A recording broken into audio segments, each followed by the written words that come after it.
स्वामीनारायण स्वामीनारायण स्वामीनारायण जय स्वामीनारायण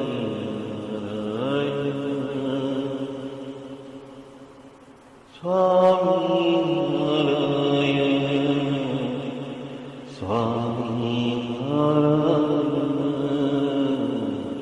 स्वामीनारायण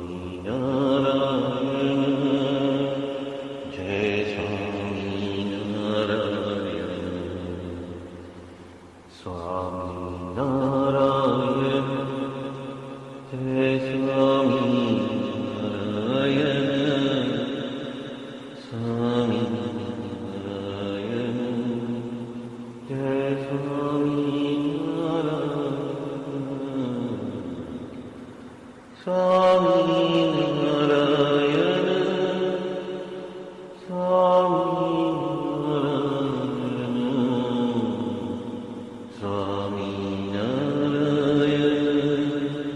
जय स्वामीनारायण स्वामीनारायण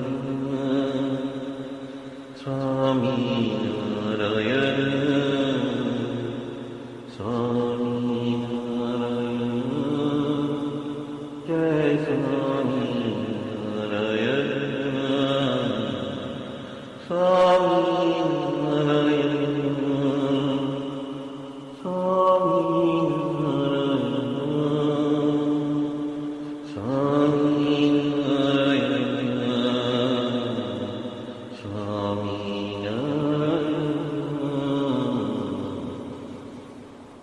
स्वामीनारायण जय स्वामीनारायण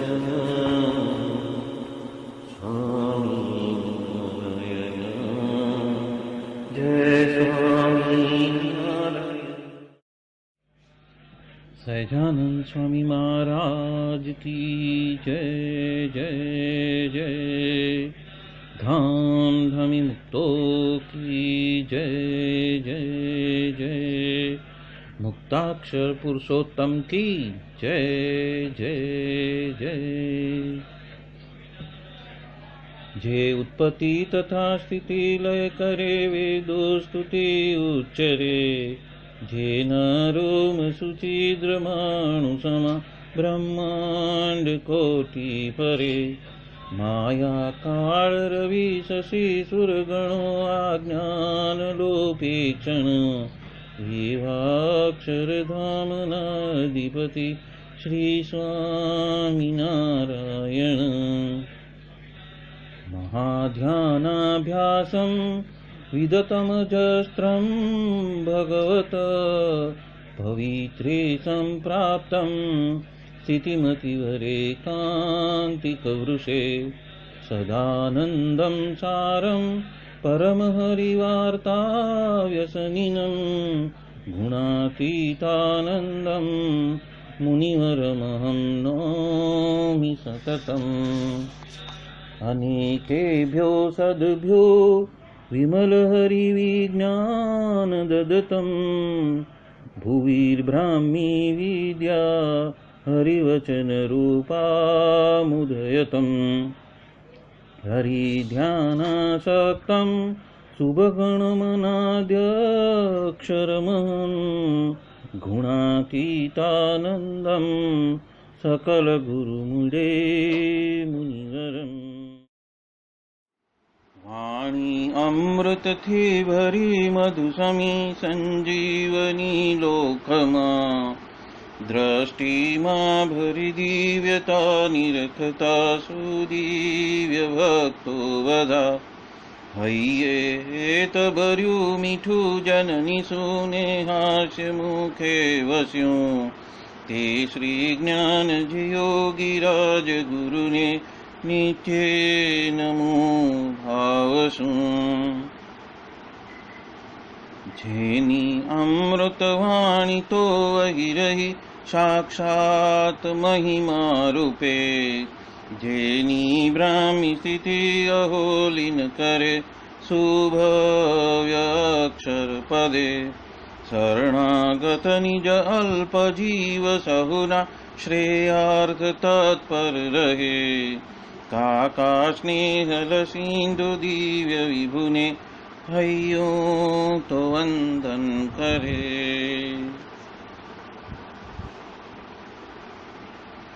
क्षिप शांत प्रशांत सागर समा साधु गुणे जे शोभता जेना दर्शनने समागम थकी शांति सहु पामता जे छे मानस पुत्र का काजिना ने भजन मालिन रहे एवा साधक वृंदना गुरु सुरत वंदन भरत भाईने। भक्ति सभर गुलतान थईने महापूजा जे करे अनुवृत्ति अद्भुत जाळवी रीजया काकाजीने मलकंतु मुख पुलकित हय्यो युवानो ने जे गमे एवा सुरद भूलकु विरल वंदन अहो असी भाईने। ब्रह्म रूप निज ने मानता वळी श्रीजी हइये धारता जे मस्त रहीने प्रभु भजन मा सुरद भाव धारता महिमा सभर दासत्व छलके जीवन माछे सहजता काका स्वरूप दिन कर विभु संभारवामा धन्यता। अनादिमूल अक्षरमूर्ति सद्गुरु श्री गुणातीतानंद स्वामी की बातें प्रकरण 6 सर्वदेशी समझन बात 181वीं। वरताल में जब ऊपर के मजले में महाराज स्वयं बात करते हैं कि अभी भी निश्चय में फर्क हुआ है या नहीं हुआ है, और वो देखने के लिए वो एग्जाम्पल देते हैं कि यदि कोई स्त्री आपके साथ हो जाए तो डगमगाट होता है कि नहीं होता है। मतलब कि महाराज ये बात निश्चित करना चाहते हैं कि अभी भी निश्चय में कुछ फर्क आपके अंदर हुआ है कि नहीं हुआ है। जिस तरह से उन्होंने दूसरा एग्जाम्पल दिया, एक दूसरा उदाहरण बताया कि गोकर्ण भाटिया का जो बताया हुआ कि उनको नाक बाहर निकाल दिया और उसकी जो डोशी थी वो तो सभी क्रिया में उसको भगवान दिखते थे और बाहर जाती थी और जो भी क्रिया करे फिर भी सभी में उसको महाराज ही दिखाई देता था, फिर भी वो सत्संगी नहीं थी। तब ऐसी कोई क्रिया देखकर निश्चय तो रहता नहीं है, संशय हो जाता है, पर लीला समझ में नहीं आती है। मतलब जो अज्ञानी है, जो साधु के संग में नहीं आया है, तो महाराज को साक्षात देखे फिर भी उसकी जो लीला है वो समझ में नहीं आएगी, क्योंकि समझाने वाले कौन है? साधु ही है। और वो साधु का संग नहीं होने की वजह से जो भी कुछ हो रहा है स्वयं के साथ में वो एक महाराज की लीला है, वो बात समझ में नहीं आती है, पर उलट उसमें संशय हो जाता है। और सत्संग जो करते हैं उसमें तो ये सभी में बताए ऐसे जो रहस्य है वो यदि समझ में नहीं आएगा तो उन जीव की कसर बाकी रह जाएगी। यहाँ पे गुणातीतानंद स्वामी हमारा निश्चय में हम कैसे परिवर्तन कर लेते हैं, या तो हमारे अंदर का परिवर्तन हमें कैसे समझ में नहीं आता है, तो उसके बारे में कहा है कि हम सत्संग भी करते हैं और सत्संग करने के बजाय जो साधु का संग करना है, तो जो रहस्य समझना है वो समझ नहीं सकेंगे, और जब वो रहस्य नहीं समझ सकेंगे तो हमारे अंदर जो कसर बाकी है, गुणातीत भावना वाले साधु बन जाने के लिए जो जो बातें हमारे में नहीं होनी चाहिए या तो जो नहीं उठनी चाहिए, वो बातें हम समझ ही नहीं पाएंगे, और जब समझ ही नहीं पाएंगे तो हम पूर्णतया वो गुणातीत स्वरूप में हम लय और लीन नहीं हो पाएंगे, और उसके वजह से बहुत सारी कसर रह जाएंगी, और जो हमारा संबंध है वो दृढ़ नहीं होएगा, क्योंकि निश्चय में फर्क हो जाएगा। और वो फर्क किसके वजह से होएगा?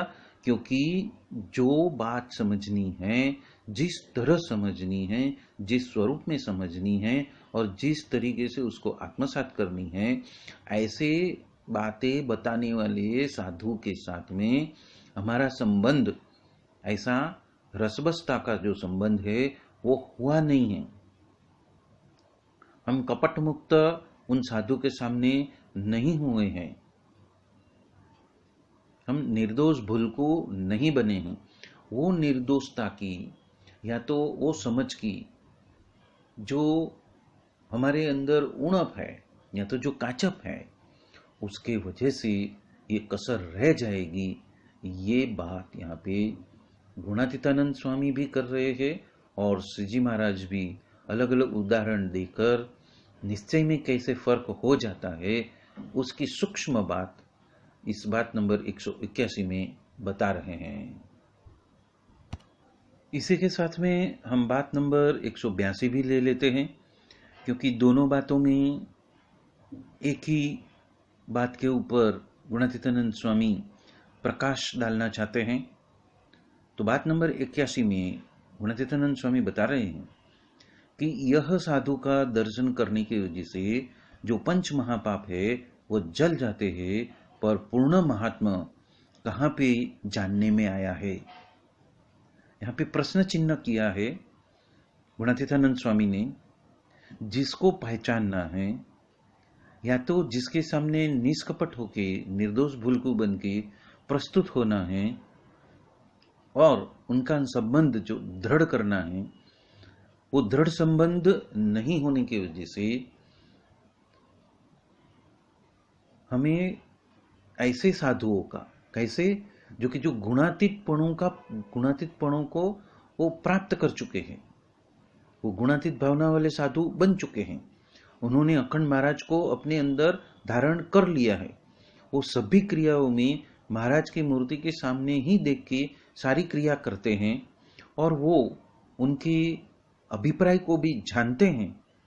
ऐसे साधु को हमने अभी तक पहचाना ही नहीं है, और वो पहचान यहाँ पे गुणातीतानंद स्वामी एक बात बता के कहते हैं कि ऐसे साधु के दर्शन करने मात्र से तो पंच महापाप जो हमारे अंदर है वो जल जाते हैं, पर ये जो गुणातीत साधु है उनको उनकी संपूर्ण यथार्थता में हमने उनका महात्मा जाना ही नहीं है, कोशिश भी नहीं की है, और हमें समझ भी नहीं आ रही है।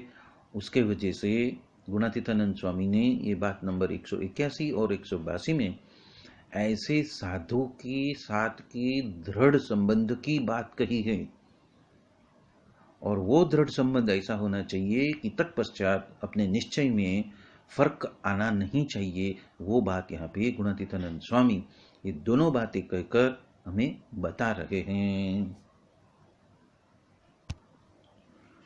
प्रकरण 1 की 30वीं बात में गुणातीतानंद स्वामी कहते हैं कि ऐसे साधु को यदि हम मन में याद भी करते हैं तो मन के पाप जल जाते हैं, और यदि बातें सुनते हैं तो कान के पाप जल जाते हैं, और यदि दर्शन करते हैं तो आंखों के पाप जल जाते हैं। इस तरह से ये साधु का महिमा को जानना है और पहचानना है। उपरांत प्रकरण 1 की 54वीं बात में गुणातीतानंद स्वामी कहते हैं कि शास्त्रों में बहुत भारी भारी प्रायश्चित बताए हुए हैं, वो सभी को ऐसे साधु के समागम और दर्शन के वजह से वो निवृत्त हो जाते हैं। इतना बड़ा ये साधु के दर्शन का महात्मा है, वो बात यहाँ पे गुणातीतानंद स्वामी बता रहे हैं। प्रकरण 1 की 94वीं बात में भी गुणातीतानंद स्वामी बता रहे हैं कि ये दर्शन तो ऐसे दर्शन हैं जो पंच महापाप को जलाकर खाक कर देते हैं, पर जो महिमा है वो तो कभी वो अपनी बाहर प्रदर्शित करते नहीं हैं और जीव को उनका महिमा दिखता भी नहीं है। प्रकरण 4 की 50वीं बात में गुणातीतानंद स्वामी बता रहे हैं कि ये साधु के ऊपर से यदि पवन पसार होके हमारे ऊपर भी आ जाए, तब भी 60,000 साल का जो पाप है वो जल जाता है और पुण्य उदित हो जाता है। प्रकरण 5 की 31वीं बात में गुणातीतानंद स्वामी बता रहे हैं कि पंच महापाप को करने वाला हो और उसका शास्त्र में प्रायश्चित बताया भी न हो, फिर भी जब वो जीव इस सभा के दर्शन कर लेता है तो उसके ये पाप जो है वो टल जाते हैं, क्योंकि इस सभा में साक्षात भगवान है, साधु है और सर्वे उसमें विराजित है।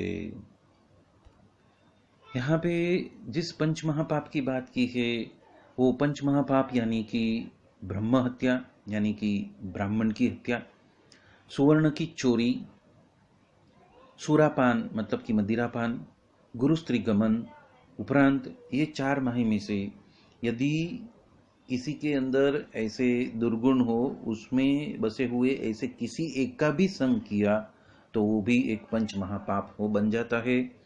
उसकी बात यहाँ पे गुणातीतानंद स्वामी बता रहे हैं।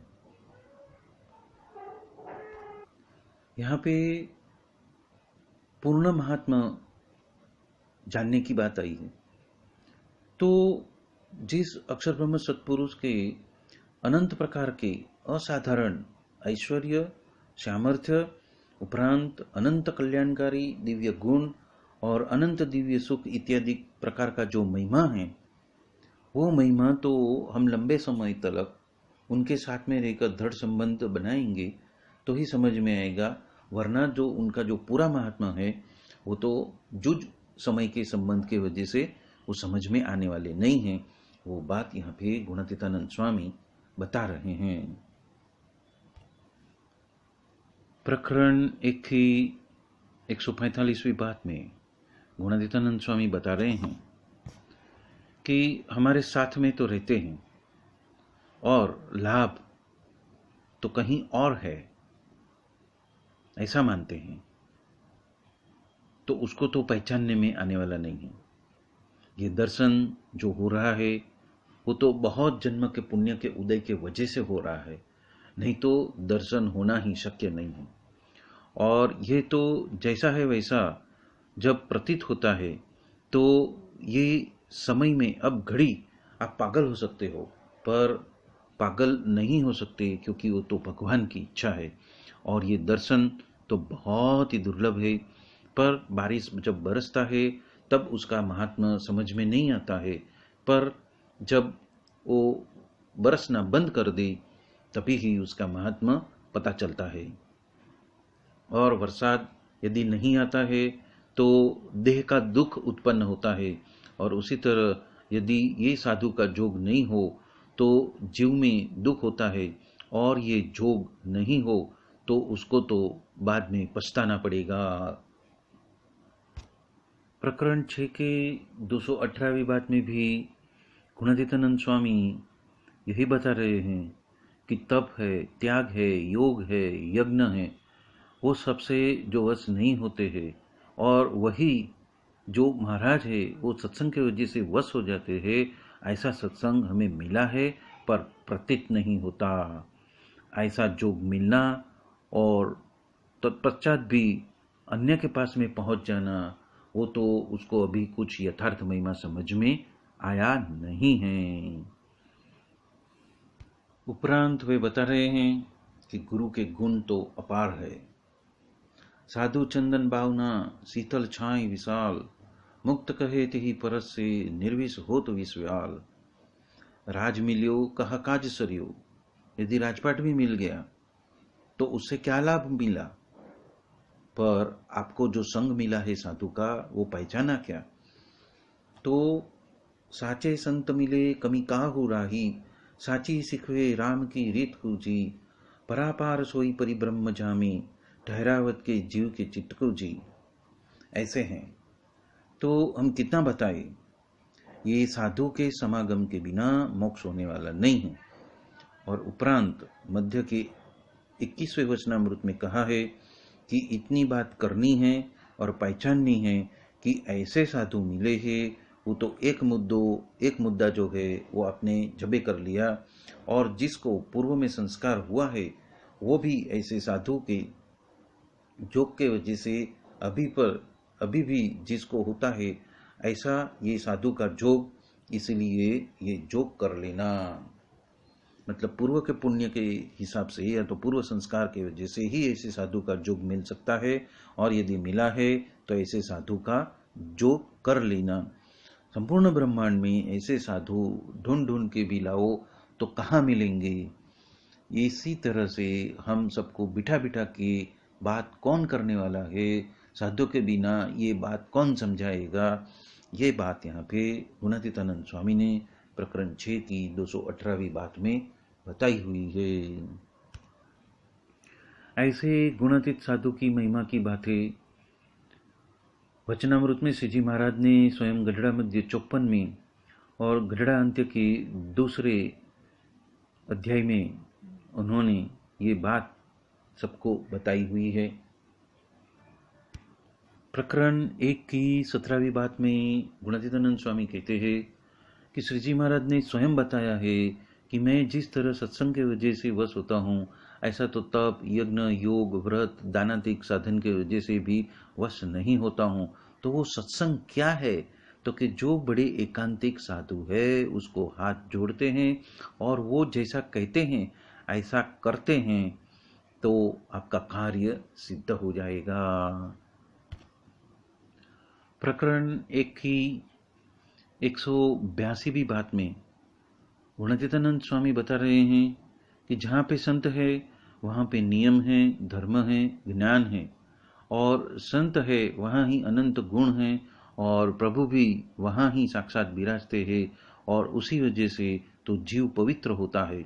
और ऐसे साधु जो शुद्ध अंतर्क वाले साधु है उसका संग के वजह से तो श्री जी महाराज राजी हो जाते हैं। ये संग तो मिला है, उसके पुण्य का तो पार नहीं है, अपार है। और साधु तो दयालु है, तो जो साधु ने उस अजामिल जैसे महापापी के बच्चे का नाम भी नारायण रखवा कर उसका भी मोक्ष कर दिया। ऐसे ये साधु है।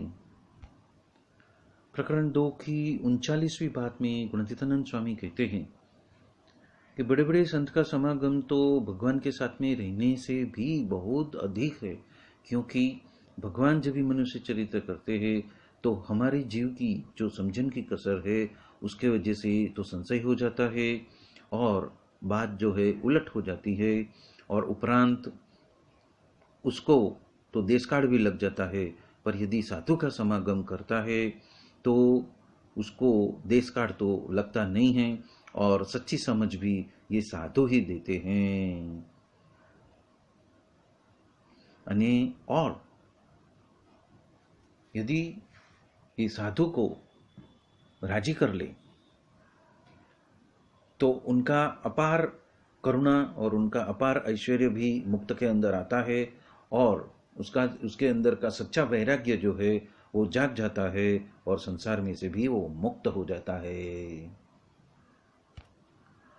प्रकरण 6 की 245वीं बात में भी गुणातीतानंद स्वामी बता रहे हैं कि अंत्य प्रकरण का दूसरा वचनामृत उन्होंने पढ़वाया, और उसमें भी यही बात बताई है कि सत्संग के वजह से मैं वश होता हूँ, ये बात आई। इसीलिए कहने लगे कि सत्संग कौन सा कि जो एकांतिक साधु में हेत करे।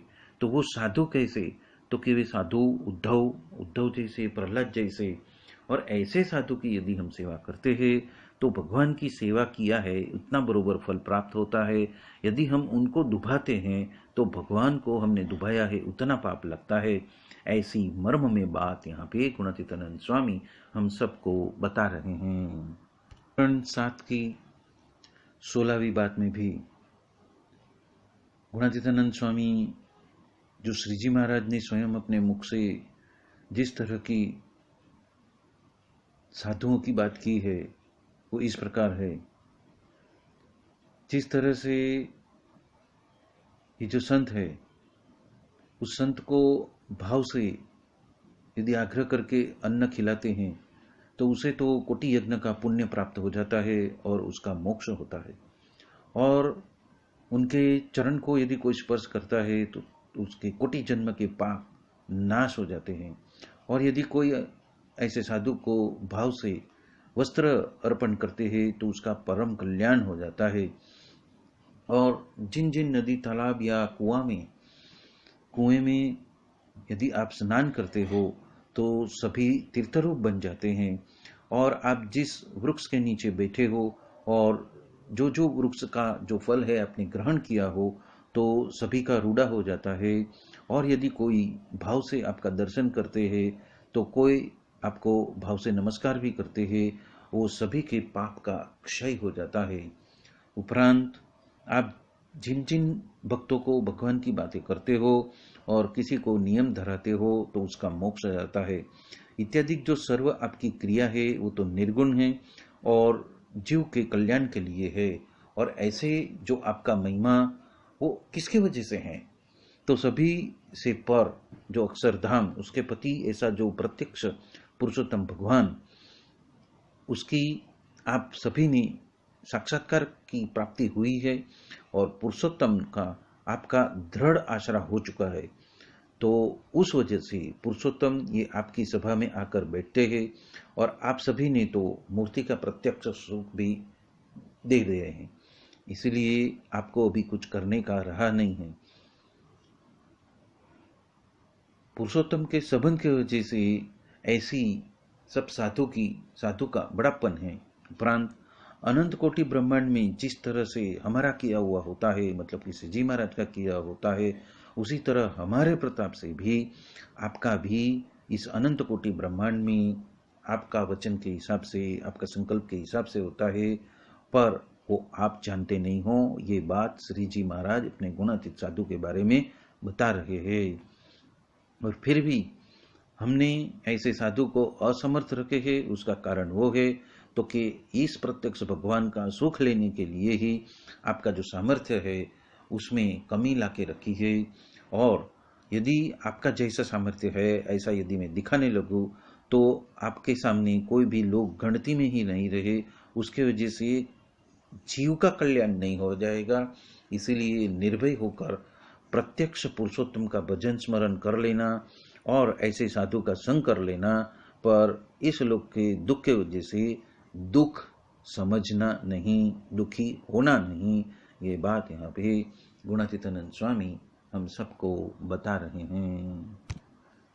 प्रकरण 5 की 11वीं बात में गुणातीतानंद स्वामी बता रहे हैं, प्रकट भगवान तथा इस साधु का जिसको दृढ़ आश्रय हुआ है वो तो अंत में अक्षरधाम में ही जाने वाले हैं। और इसके हिसाब से जिसका आश्रय नहीं है वो तो जिसके साथ में हित प्रीत है वो तो अक्षरधाम में नहीं जा पाएंगे, पर उसके साथ में जिस टाइप के जिस रूप के साधु के साथ में प्रीति है वो तो वैसे भगवान के धाम में ही जाएंगे। वहाँ पे उन्होंने दृष्टांत दिया कि गायकवाड़ का जो बेटा है वो मूल्य के लिए तो रोता है, पर राज तो उसे ही मिलेगा। मतलब कि ऐसे साधु का दृढ़ आश्रय करेंगे तो अज्ञान का भी नाश हो जाएगा और ऊपर से अक्षरधाम मिल जाएगा। वो बात यहाँ पे गुणातीतानंद स्वामी बता रहे हैं।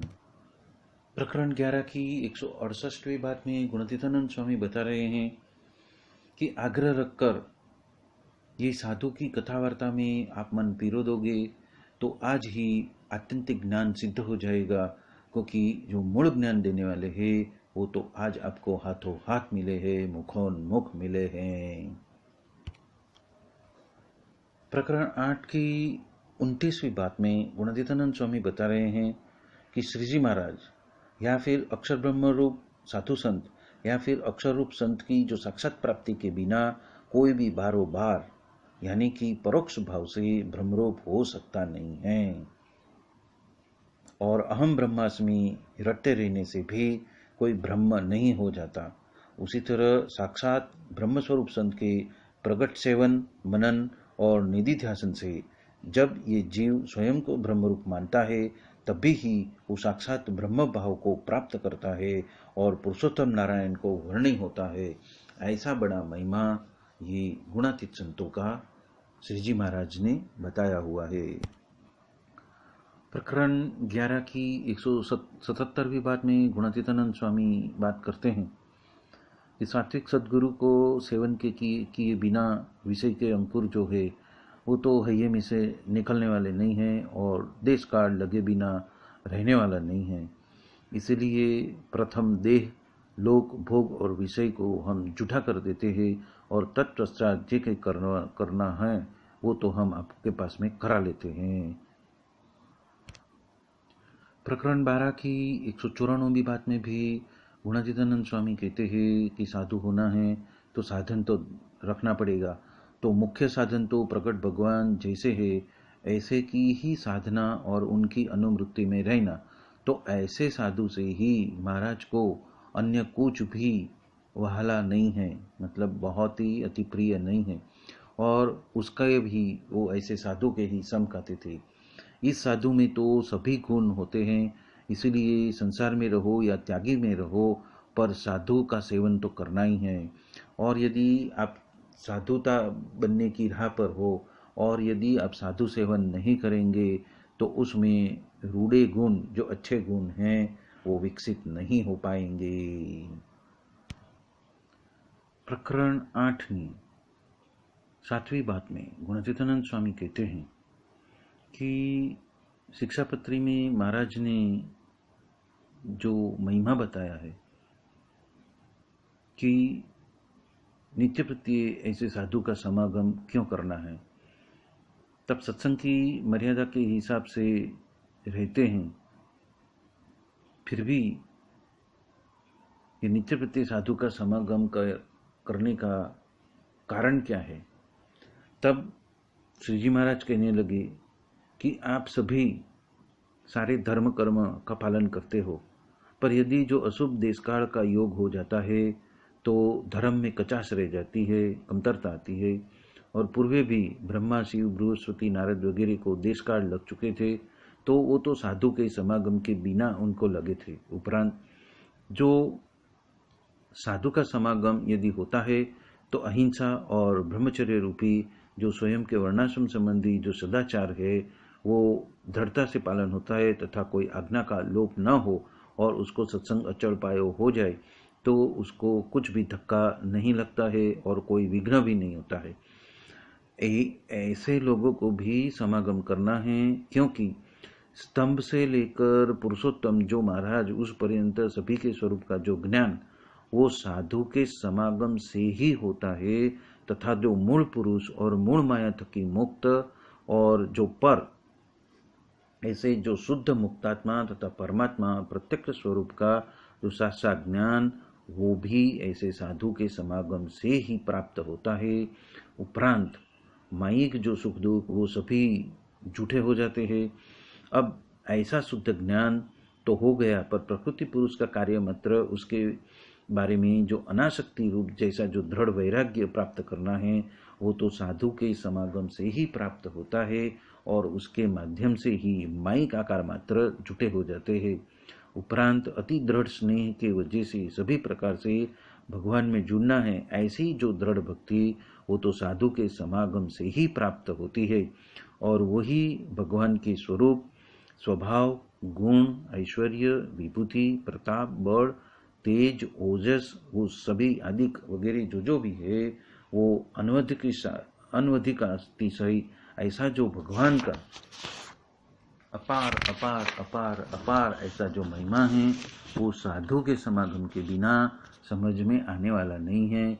इसीलिए नित्य प्रत्यय जो साधु का समागम करते रहना ऐसा महाराज ने शिक्षापत्री में भी बताया हुआ है। प्रकरण 9 की 179वीं बात में गुणातीतानंद स्वामी कहते हैं, बारिश आती है तब एक दिन से तो धरती भीगती नहीं है, 15 दिन तक यदि बारिश होती है तब थोड़ी सी धरती भीगी होती है। उस तरह से समागम भी यदि जैसे जैसे ज़्यादा करते हैं तब तो हमारा जो अंतर है वो भिगता है। 40 बरस तक, 40 साल तक यदि बरसात बरसता है पर पची यदि पर तत्पश्चात यदि वो नहीं बरसे तो दुकाळ पड़ जाता है। उसी तरह निरंतर समागम न हो तो जो अंतकरण है वो बिगड़ जाता है और सत्संग भी बहुत खराब हो जाता है। इसीलिए नित्य प्रत्यय साधु का संग रखना। प्रकरण 9 की 238वीं बात में गुणतीतानंद स्वामी कहते हैं कि साधु के समागम के वजह से स्थिति रहती है, वो सिर्फ और सिर्फ ध्यान या समाधि की वजह से नहीं रहती। साधु के समागम के वजह से यदि राज करता है तो स्वरूपानंद स्वामी जैसी गति को प्राप्त होता है, और साधु समागम के बिना वो कितना भी कुछ भी कर ले उसका आधार ही नहीं है। इसलिए साधु समागम तो अवश्य में कर ही लेना है।